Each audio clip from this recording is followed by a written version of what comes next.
Now to South Asia, and the Taliban government of Afghanistan has ordered an indefinite ban on university education for women. The order was signed by the Minister of Higher Education, further restricting women's access to formal schooling, just 3 months after thousands of girls and women sat university entrance exams across the country. Azadeh Mashiri has this report. The Taliban takeover meant only one thing for the women and girls of Afghanistan: fear. Fear they'd lose their freedoms, their education, their future.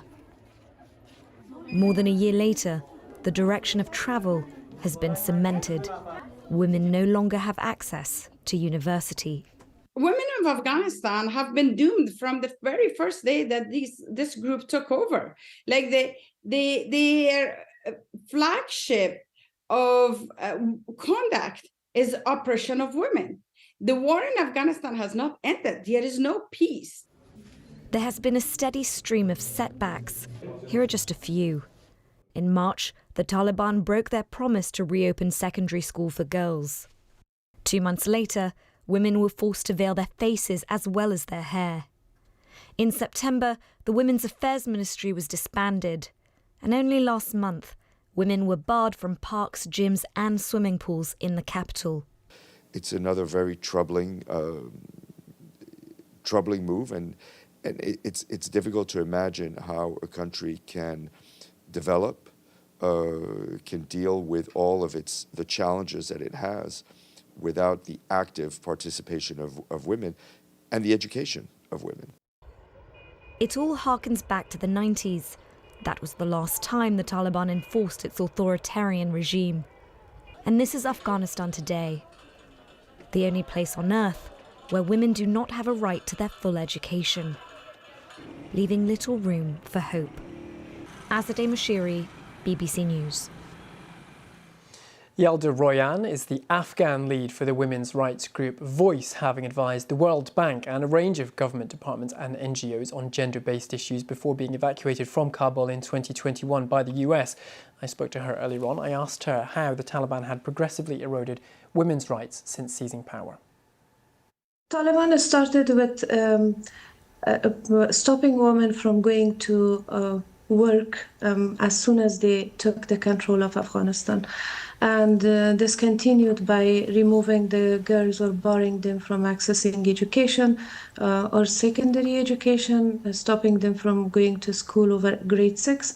And then this continued to removing women from all aspects of public life by issuing more than 40 edicts, decrees, and decisions that are stopping them from taking part in any social, political, economical, or educational activities in the country.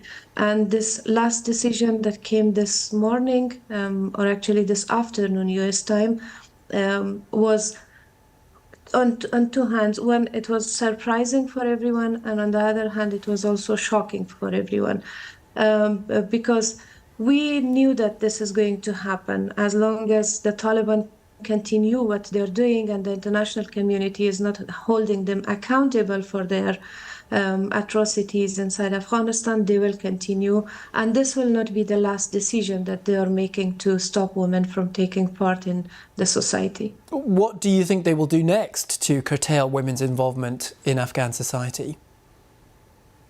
Well, I think that actually already they have let the decision of the personal or the private lives of women under the control of men, and I think that next time they will just kill women and they will not let them leave anymore.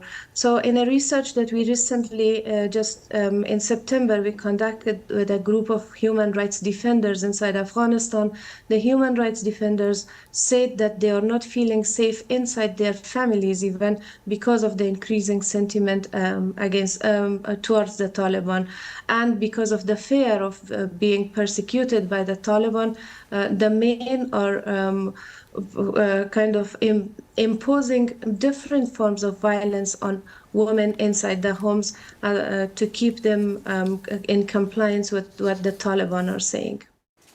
Yalda Royan there from the women's rights group Voice.